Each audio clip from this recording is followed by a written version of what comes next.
Welcome back to Old School Gamers, guys. Today we're going to be looking at the Odyssey 2.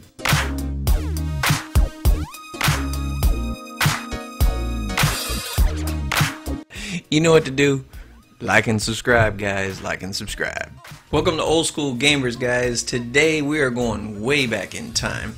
Now, when you think of retro games, you think of Super Nintendo, Sega Genesis. We're going even farther back. We're going all the way back to the Odyssey 2, which was released by Magnavox back in 1978. So this is some pretty old system. This thing had maybe 16 colors, about 1.79 megahertz of CPU speed, and about 128 bytes of RAM. So it's pretty limited. We're going to get these box flow covers going for Wii Flow. We're going to get these box covers going for Wii Flow. We're going to get the system up and running. I'm going to show you how the emulator works. We're going to play some games and check it out. So first step, get that 2 gig to 32 gig SD card in your computer. I have mine on the right side. So on the left, we have the emulator files that you need for installing on the homebrew channel. Check out the description in the video for the link. Now you're ready to set up your Wii for some Odyssey 2 gameplay. So go ahead and open up the apps folder, and we're going to make a new one inside here called O2, that's the number 2, EM. So a new folder on your SD card under apps, O2 EM, that's Odyssey 2 emulator. Open that up and copy everything on the left side that you downloaded into that folder, except for the BIOS. We'll get to that in a second.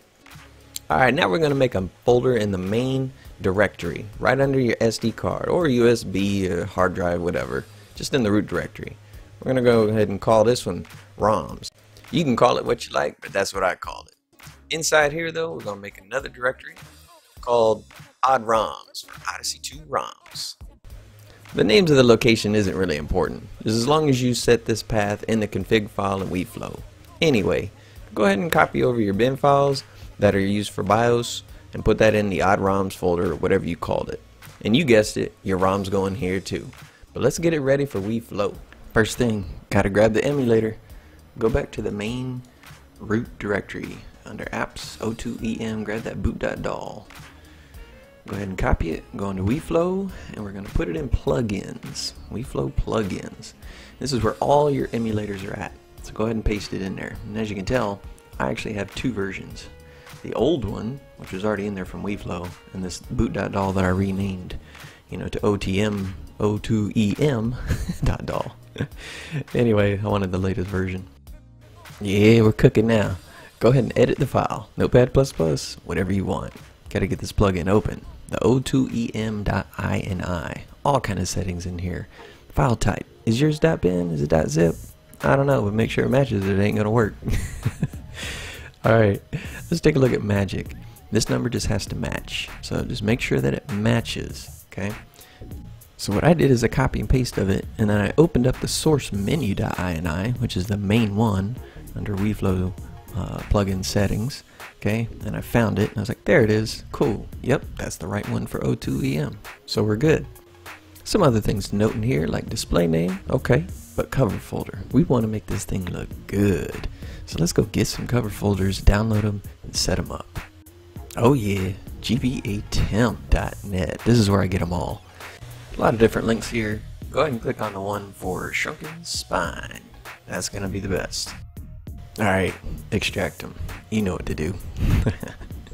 Shouldn't take long. It's not too big. When you go in there, you're going to see a bunch of nice looking box art photos. And inside the Brazil folder, you're going to see a lot more.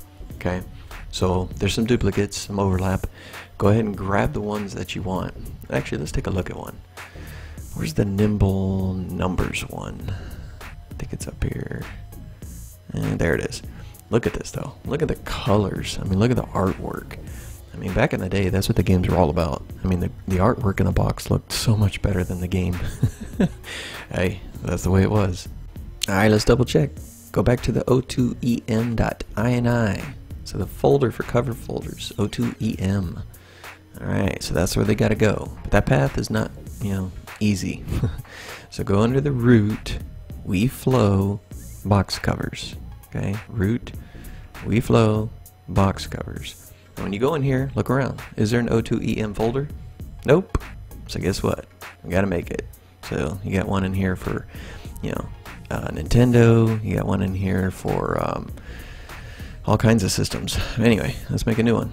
O2EM. Okay, spelling and everything matches, has to match what's in the INI folder. So guess what? That's right, you're gonna put all your box covers in here. Now before we do that, let's take a look at one, like Alien Invaders, right? There's something that you have to know when you put box covers into WeFlow.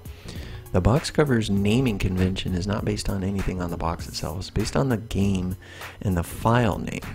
So let's take this one, for example, okay? I'm going to paste in the actual name of the game, the full name .bin.png, okay, and I copy pasted that from the original bin file, which is in the ODROMs, directory, okay. So as you see, when I go into ROMs and ODROMs, there it is, Alien Invaders, the full name, parentheses, space, everything, okay. You have to copy and paste that. I know, it's tedious, it's a pain in the butt, but you got to do it. So my next one is Frogger, alright, same thing, drag and drop, boom. Once it's over there, I'm going to go back to my other window, where is it, there it is, okay.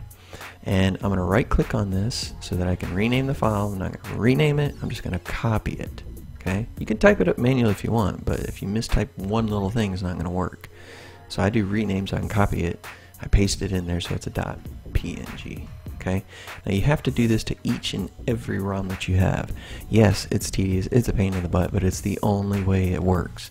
There is a tool out there, a rename tool that I came across a while back that does work. It's kind of finicky, but if you get it to work, it is really nice. If I can find it again, I'll put a link to it. Otherwise, one at a time, guys. Just make it through it, make it happen. Yeah! Alright, let's get some O2EM. Load up the emulator.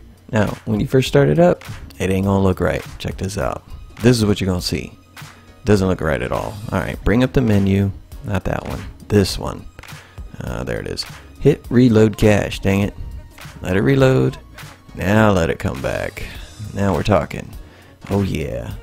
Alright, let's cycle the look here now. There we go. I like this one. Alright. So, as you can see, the game box covers look phenomenal. They look great. But there's also some other ones that do not have them. That means you either named it wrong, or it could be a BIOS file. And this is one of the advantages of not, keeping your ROMs in a bin format. If they're in a zip format, or something other than whatever the BIOS format is, well, then they're not going to show up in here. Okay?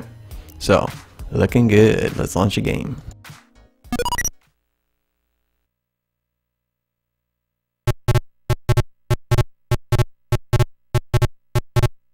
Let's do some invaders.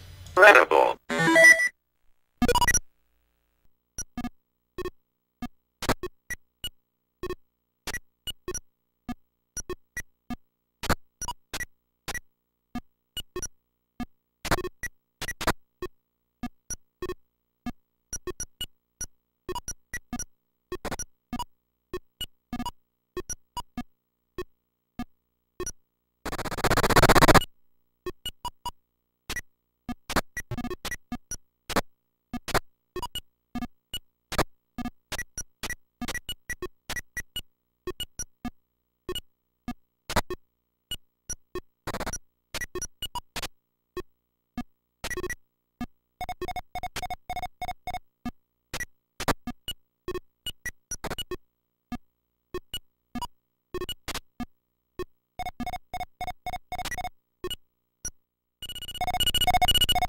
Alright, so not too bad. We got the box cover set up, we got the games running.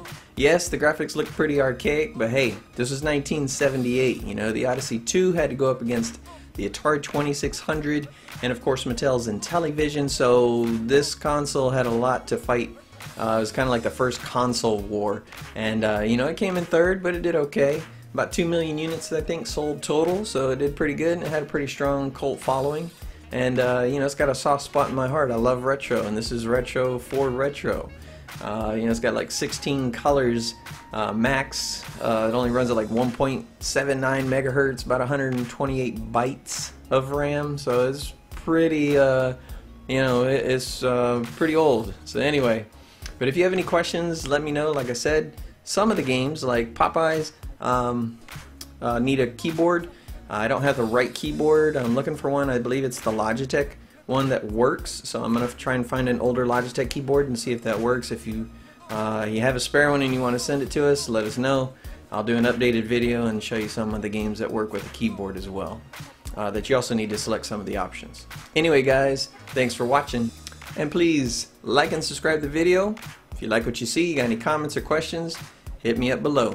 Till the next time.